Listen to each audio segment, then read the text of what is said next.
and welcome back to Tennis Picks and Bets here on the Mayo Media Network. An interesting night on day 6, to say the least. Evans goes down badly. Felix Auger-Aliassime in form. That's the Felix we were scared of. That's why we didn't want to go too big on that play. But the other two coming back from the brink of defeat to cash in Alizé Cornet, who is just a few points away from losing her match in the second set. And of course, Kaia Kanepi -4.5. Comes back to win from 6-2 down. To put that in perspective, she had to win the final two sets 12-3 or better, and she won them 12-2. So the handicap comes through, but the slow start where she lost the first 4 games almost cost us. All right, on to day 7. But first, be sure to like this video. Hit the subscribe button down below. Again, as I mentioned on the last video, tons of content for you coming up in the next few days across all sports. So now's the time you want to be subscribed. Make sure you get all that. And of course, drop a comment with your favorite play in the comment section below.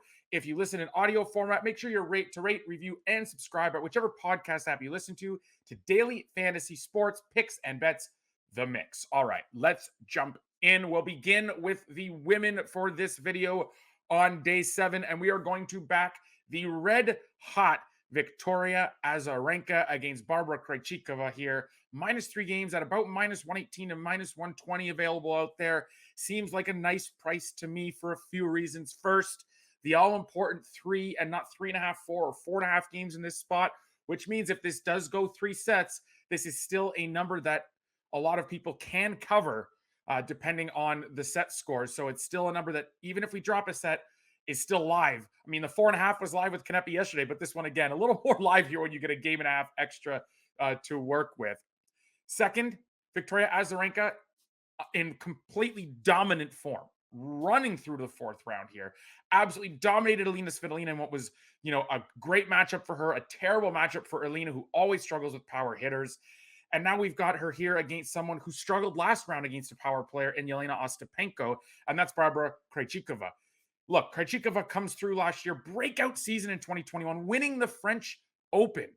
Had a great semifinal against Maria Sakkari there that got her to the final, and then, of course, a great final as well. Improved on hard courts a lot, but I'm not sure quicker hard courts are necessarily where she's at her best.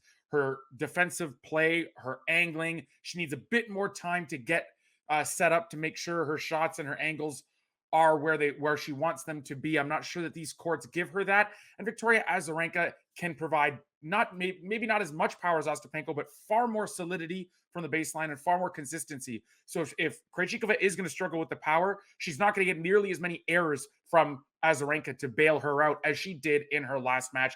Concerned about the matchup here for her. I'm going to back the player who's had success, won this tournament before, albeit, again, way back around 10 years ago. But because Victoria does have success on these courts, she does like quicker conditions, she is in form, she's got the power advantage, and she will be dictating points. I'm willing to lay the 3 games in this spot with her. Over to the men's side of the draw, going to back Alexander Zverev -5.5 games against Denis Shapovalov at -115.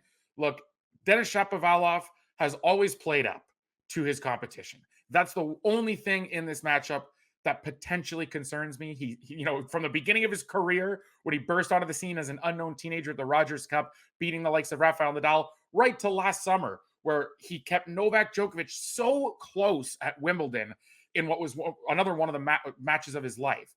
Here's the problem for me is that's a narrative, and I understand sometimes, those things do come into play because his psyche could be he could be locked in for this match. But Alexander Zverev is just leaps and bounds better than him. He has the power to hit with Shapovalov. He's got the return game to break him down. And he's got the baseline consistency to wait out those Denis Shapovalov errors that always creep into his game. So I'm going to back Zverev here. Zverev mentioned before the tournament, caused a stir. He said, there's a new big 3 in town on hard courts. Daniil Medvedev, Novak Djokovic, and myself. And frankly, while people debated whether it was the right thing to say or stupid or you're not a big 3, it doesn't matter. He was right. They are the best 3 hardcourt players in the world right now. And I think that shines through down under in the 4th round against Denis Shapovalov. Finally, I'm going to go on the other side of 5.5 games in a different match and take Miomir Kecmanovic plus 5.5 games against Gael Monfils. This one is actually around even money. So you can probably get 6 for about -120, -125 if you're so inclined. I prefer the 5.5. Still plenty of games of a head start here on the spread, and I like the price closer to even money. Look, Gael Monfils did the job for us last time around. It was shaky. He rolled his ankle in the first set and needed a tiebreak to win it before running away 6-1, 6-3 in the final two sets against Cristian Garin. But this is a different animal. One, Kecmanovic's serve has been on fire this week, something that Garin didn't have. If you don't have a big serve against someone as athletic as Monfils, who can get around the court and who can get a ton of balls back like he can, you're going to be in trouble. He's going to work his way into a lot of service games. We saw that against Garin last round.